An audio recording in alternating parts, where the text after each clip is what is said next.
Good morning, YouTube. Welcome back to my channel. This video is going to be really quick.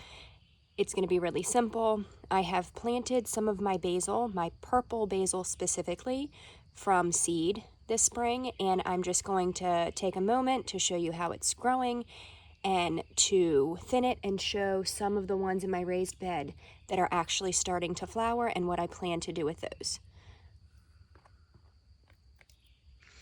So if you will notice, I have plenty of plants coming up. They're maybe 1.5 inches, 2 inches tall. I'm just going to thin to get maybe two of the closest next to each other right here in the center of the pot and let them do their thing. Get right down here to the base of these little seedlings, cut them off so they do not continue their growth.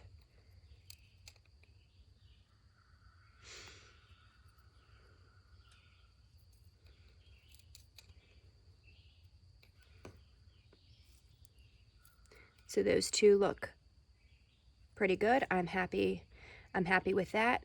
Just gonna let them go, walk over and show you the three that I planted in my raised bed, and then some of the cinnamon basil that I started indoors that's looking phenomenal. All right, guys, here is one of my cinnamon basil plants. You can see it's coming up with purple flowers. My intent was to just use these to enhance the flavor of my tomatoes. I know that basil helps to enhance the flavor of tomatoes, and you're supposed to plant them together as a friendly planting in the garden. So my intent was for that and aesthetic purposes for these guys. So I'm going to go ahead and let them flower. I know I'm pretty sure with regular basil that you're using to harvest, you want to pinch these flowers off so that the leaves do not become bitter.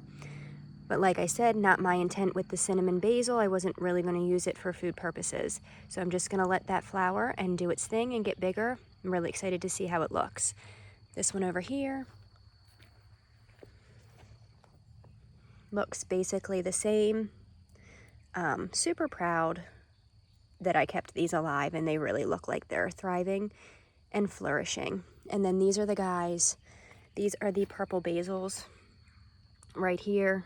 1, 2, and 3 that I planted from seed this spring because all of mine, they died indoors.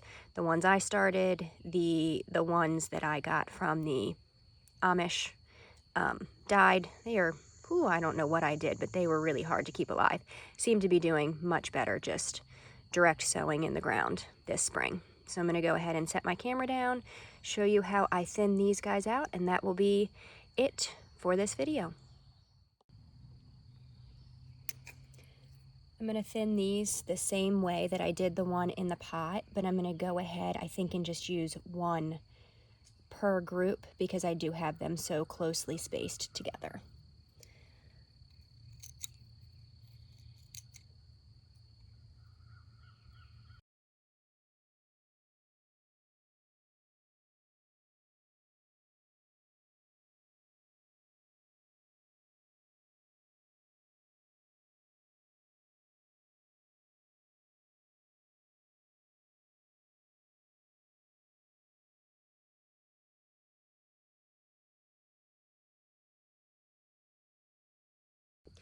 All right, guys, thanks for stopping by. That's all I'm doing with my basil plants.